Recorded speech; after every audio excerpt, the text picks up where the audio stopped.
Raja-Raja Dunia oleh Erizeli Bandaro. Pada usia balita tahun 1960-an, ia ikut keluarganya pindah ke Kalkuta atau Kolkata. Di tempat itu, ayahnya berhasil mendirikan pabrik baja. Di saat remaja, ia bekerja di pabrik sambil belajar sains di St. Xavier's College. Setelah lulus tahun 1970, ia menjabat sebagai trainee di pabrik. Setelah matang, dia hendak mendirikan sendiri pabrik baja di India, tapi ayahnya tidak setuju. Tahun 1976, ia membuka pabrik baja sendiri di Waru, Jawa Timur, Indonesia, bernama PT Ispat Indo. Ia menghabiskan lebih dari 1 dekade belajar bagaimana mengelola industri baja secara efisien. Pada tahun 1989,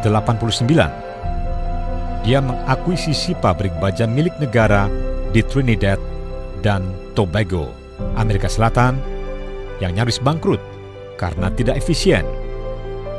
Setahun kemudian, pabrik itu menggandakan output dan menjadi menguntungkan. Dia menggunakan model yang sama untuk sukses dalam serangkaian akuisisi di seluruh dunia, mengakuisisi perusahaan baja milik negara yang gagal karena tidak efisien. Setelah diakuisisi, dia mengirim tim manajemen khusus untuk merestruktur bisnis dan mencetak laba. Saat ini, perusahaan bajanya terdapat di Rumania, Bosnia-Herzegovina, Afrika Selatan, Polandia, Republik Ceko, Indonesia, Kazakhstan, dan banyak negara lainnya. Pada tahun 1994, ia mengambil alih ArcelorMittal yang merupakan perusahaan keluarganya. Pada tahun 2004, dia mendirikan Mittal Steel Co. NV yang merupakan hasil merger dari Ispat International dan L&M Holdings dan International Steel Group yang berbasis di Ohio, Amerika Serikat. Mittal Steel Co. NV tampil sebagai produsen baja terbesar di dunia. 2 tahun kemudian, Mittal Steel Co. NV bergabung dengan Arcelor untuk membentuk ArcelorMittal dan menempatkan putranya Aditya sebagai CFO, Chief Financial Officer ArcelorMittal. Siapa dia? Dia adalah Laxmi Narayan Mittal. Lahir 15 Juni 1950. Para pebisnis internasional menganggap dia jenius. Sebetulnya sederhana saja. Dia tahu bahwa pabrik baja itu umumnya dikuasai negara dan dikelola dengan cara tidak efisien. Di samping itu, pasar otomotif dan kapal yang paling banyak membutuhkan baja selalu dalam keadaan menentukan harga.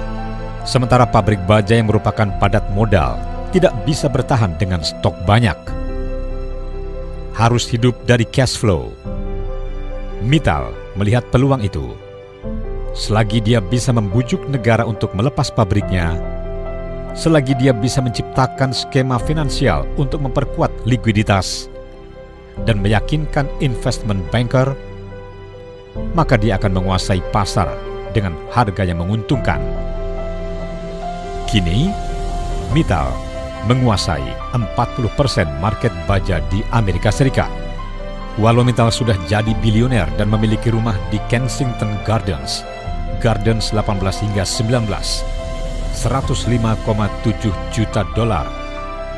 Namun sikapnya sangat ramah dan low profile. Itu kesan saya waktu bertemu dengan dia dalam forum bisnis internasional. Padahal dia adalah Direktur Independent Goldman Sachs Group Incorporation, investment banker terkuat di dunia.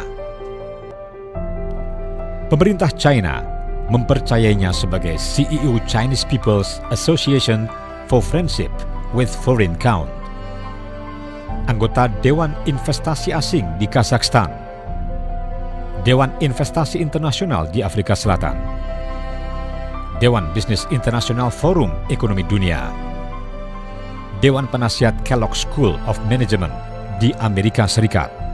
Dia jago lobi dengan top pemimpin dunia.